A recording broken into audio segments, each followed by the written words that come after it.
আসসালামু আলাইকুম। আমার নাম রাওনা কেরাসিন নিধি। আমি টাঙ্গাইল জেলার বিন্দুবাসিনী সরকারি বালিকা উচ্চ বিদ্যালয় দ্বিতীয় শ্রেণীর একজন শিক্ষার্থী। আবৃত্তি করছি বীর পুরুষ। লিখেছেন কবি রবীন্দ্রনাথ ঠাকুর।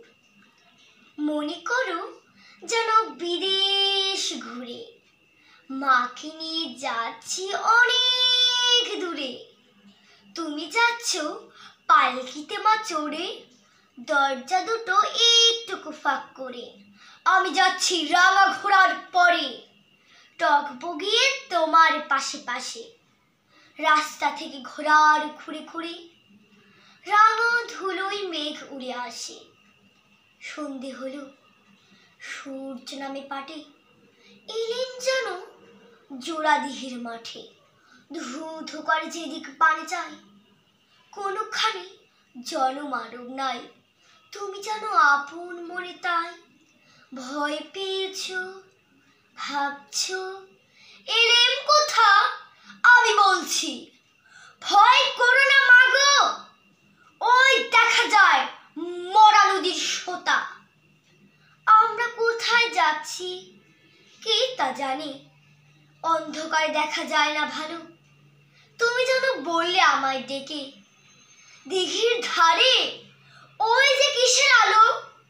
এমন সময় হারে রে রে রে রে রে, ওই যে কারা আসতেছে ডাক ছেড়ে। তুমি ভয় পালকিতে এক কোণে ঠাকুর দেবতা স্মরণ করছো মনে। বেয়ারাগুলো পাশে কাটা বনে, পালকি ছেড়ে কাঁপছে থর থর। আমি যেন তোমায় বলছি ডেকে, আমি আছি, ভয় কেন মা করো। তুমি বললে যাস নে খোকা ওরে।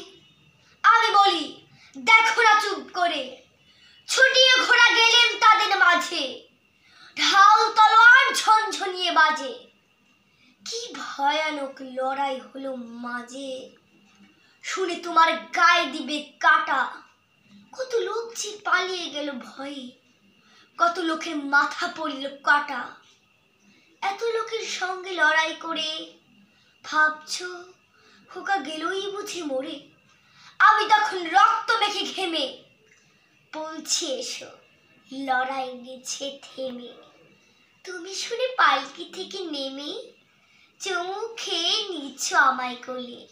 বলছো ভাগ্যে খোকা সঙ্গে ছিল, কি দুর্দশাই না হতো তা না হলে। ধন্যবাদ।